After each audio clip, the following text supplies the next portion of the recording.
Buenas, bienvenidos a este TFM en el que tratamos de observar las potencialidades del modelo de aula invertida en una asignatura que normalmente al alumnado le resulta memorística como es la historia. Trataremos de ver cómo se puede modernizar mediante la aplicación de recursos TIC y la reciente metodología Flipped Classroom.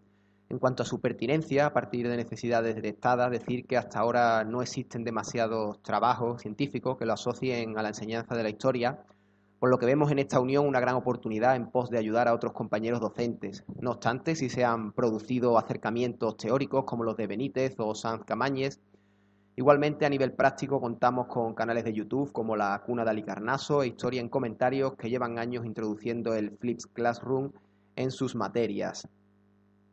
Entre nuestros principales objetivos contamos con los siguientes: aumentar la motivación del grupo clase por la asignatura de la historia, mostrar las bases pedagógicas y metodológicas que sustentarían el diseño de una intervención educativa con Flipped Classroom, revisar la evolución que ha tenido nuestro ámbito de estudio, tanto a nivel de literatura como de práctica en el proceso de enseñanza, hacer de la historia una materia más amena y atractiva, investigando acerca de las nuevas posibilidades que se nos abren, contribuir al desarrollo de competencias clave como es la digital, perseguir una actitud integradora de estas nuevas metodologías de aprendizaje y abordar una visión de futuro planteando posibles interrogantes que pudieran resultar interesantes de estudiar. Pasamos ahora a ver los principales proyectos. En primer lugar, Carlos González con su blog y su canal de YouTube, La Historia en Comentarios, donde cualquiera puede visionar sus vídeos, que son de poca duración, y abordar lo más importante de los contenidos.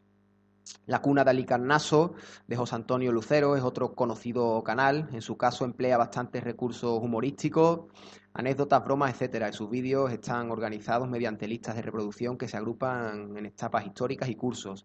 En el Instituto Barañáin de Navarra se ha trabajado mediante TED-Ed, que permite crear diferentes preguntas tras los visionados, y Wikispace, ideal para compartir información, siendo regulada esta por el profesor. Manuel Jesús Fernández ha flipeado varios cursos tras atreverse a poner en práctica la estructura cooperativa del puzzle con la creación de grupos de expertos que se preparan el tema y lo van explicando al resto. Por último, Manuel Trench, invirtiendo la historia del arte con los recursos videográficos que los alumnos han trabajado previamente en casa gracias a Edpuzzle y más tarde introduciendo Kahoot y Socrative para afianzarlo. El alumnado no suele reconocer la historia con los rasgos propios de una ciencia social, sino como un saber menor que no exige más esfuerzo que el de recordar algunas explicaciones de cara a los exámenes. A menudo la perciben como una interpretación subjetiva e ideológica que no necesita ser comprendida, sino memorizada. Aparte del currículum y del tipo de asignatura en sí, gran parte de la responsabilidad de esta situación corresponde al propio profesorado de secundaria, que sigue en la línea de promover una enseñanza de la historia enunciativa, poco activa y como un saber cerrado, y donde gran parte de ellos continúa atado al libro de texto. Ante estos retos que se nos presentan es donde el docente debe intentar hacer valer sus armas TIC y sus nuevas metodologías para ofrecer una materia más dinámica y sobre todo atrayente. El Flipped Classroom es un tipo de enseñanza enmarcada en el conocido como aprendizaje mixto o semipresencial, blended learning, que consiste en disponer del máximo tiempo de permanencia en el aula con el profesor como espacio de indagación y diálogo colectivo. La tradicional explicación es grabada antes en vídeo, que puede ser visionado en casa, en los pasillos, en el patio, en cualquier lugar. Así se brindan posibilidades de identificar nueva información que más tarde será objeto de aclaración y profundización. Entre sus beneficios tenemos proporcionar al estudiante la opción de volver a acceder a los contenidos facilitados por el docente, permitir al profesorado dedicar más tiempo a compartir conocimiento con el alumnado, las familias y la sociedad en general, o crear un clima propicio para el aprendizaje colectivo. Vamos ahora con las dos corrientes teórico-pedagógicas básicas que sustentan nuestra propuesta, que son el conectivismo, que se define como la combinación del constructivismo y el cognitivismo para el nuevo aprendizaje en esta era global y digital, y el constructivismo, que postula la necesidad de entregar al alumno las herramientas necesarias que le permitan construir procedimientos para resolver un problema, lo que implica que sus ideas se modifiquen y continúe así el aprendizaje. Otro referente es la conocida taxonomía de Bloom, modelo vigente durante toda la segunda mitad del siglo XX y que en las últimas décadas ha sido actualizado, estableciendo 6 niveles o procesos cognitivos. Esos niveles son introducidos en los 3 momentos clave del aprendizaje. Antes de la clase, comprender y recordar. Durante la clase, crear, evaluar, analizar y aplicar. Y después de la clase, crear, evaluar, analizar, aplicar, comprender y recordar. Una de las cuestiones claves que nos planteábamos era si el Flipped Classroom es un adecuado elemento pedagógico y motivador para aumentar el rendimiento académico, y con ello hay que recurrir a ciertos estudios empíricos ya realizados.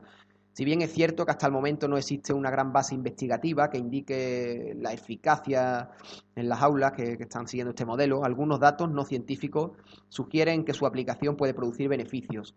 Estas investigaciones suelen ser publicaciones que realiza el profesorado universitario con datos sobre el rendimiento de sus alumnos tras la implementación de algún proyecto invertido. Igualmente, algunos docentes de secundarias redactan informes que se publican en conferencias, congresos, revistas y suelen describir el proceso de enseñanza-aprendizaje, las calificaciones que se han obtenido, así como encuestas de satisfacción aplicadas a alumnos y a familias. En una encuesta entre 453 docentes que aplicaron Flipped Classroom, el 67% informó de un incremento de las calificaciones en las pruebas, así como el 80% comentó acerca de la mejora en las actitudes de los discentes. En el mismo sentido, la escuela de secundaria Clintondale en Michigan comprobó cómo la tasa de fracaso de los alumnos de matemáticas en el grado noveno bajaba del 44 al 13% después de la adopción del aula invertida. Martín y Núñez del Río, que fliparon la asignatura Aprendizaje y Desarrollo de la Personalidad, ponen de manifiesto que la percepción del alumnado en cuanto a la interacción entre docente y discente aumenta notoriamente. Lo más interesante es que el 77% percibían que su proceso de enseñanza-aprendizaje había mejorado. Parece claro que esta interacción acarrea unos efectos positivos en los resultados. Otro aspecto que avala el factor motivacional es que, por lo general, los alumnos expresan sentir menor estrés trabajando con este modelo, lo cual implica una mayor participación. Martín y Núñez del Río aseguraron en el Congreso de AIDIPE que la participación del alumnado es muy alta y que la metodología mantenida ha permitido un desarrollo del pensamiento crítico y la creatividad. La mayoría de los estudiantes, a ellos les ha gustado más que la metodología tradicional.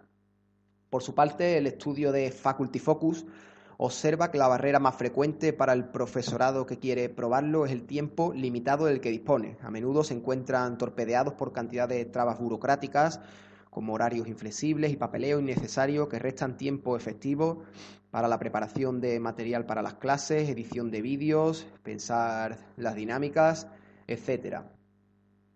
No podíamos pasar por alto uno de los interrogantes que rodea nuestro ámbito de estudio, el abuso de las nuevas tecnologías, ya que es uno de los problemas con el que tienen que lidiar los docentes que se encargan de poner en marcha proyectos FLIP. Agregamos una serie de indicaciones que debemos tener en cuenta a la hora de implementar las TIC de forma racional y respetuosa. Prever y anticiparnos a las posibles dificultades de nuestro alumnado cuando realizan tareas con TIC, llevar a cabo una adecuada selección y filtración de la información que nos llega, o tener una actualización y formación permanente ante los constantes cambios. Antes de cerrar la propuesta, es preciso reseñar nuevas líneas de estudio dentro de nuestro campo de investigación. Realizar una inversión práctica en un grupo para observar sus resultados respecto a la enseñanza tradicional y poder obtener datos estadísticos certeros. Adaptación también a los alumnos con necesidades educativas especiales. Normalmente se generaliza su uso para el grupo clase sin tener en cuenta este tipo de estudiantes. Añadir experiencias educativas de aula invertida llevadas a cabo en otros países. Así conseguiríamos un espectro educativo más global, dejándolo a nivel nacional. Creación de un apartado de experiencias personales a través de entrevistas o cuestionarios, por ejemplo con los formularios de Google, y explorar más defectos o problemas que genera el Flipped Classroom, ya que a veces nos ciega el interés por la aplicación de las TIC en educación. Acabamos con algunas conclusiones finales. Uno de los estudios por los que ha valido, uno de los motivos por los que ha valido la pena la realización del estudio es por su vertiente práctica, ya que muchos profesores de historia necesitan un referente para lanzarse a experimentar esta metodología o continuar en su labor. Es preciso un empujón teórico práctico para dar el salto a la implementación de las TIC en la educación actual, entendiendo la necesidad de llevar a cabo una investigación constante. Los resultados han puesto de manifiesto que el aula invertida debe dar potentes recursos a los docentes de historia al contribuir a la mejora integral del proceso de aprendizaje. Estas innovaciones son importantes porque todo cambio metodológico modifica o altera las rutinas tradicionales del alumnado y ello se transforma en una mayor motivación por lo nuevo. Gracias por la atención prestada y reciban un cordial saludo.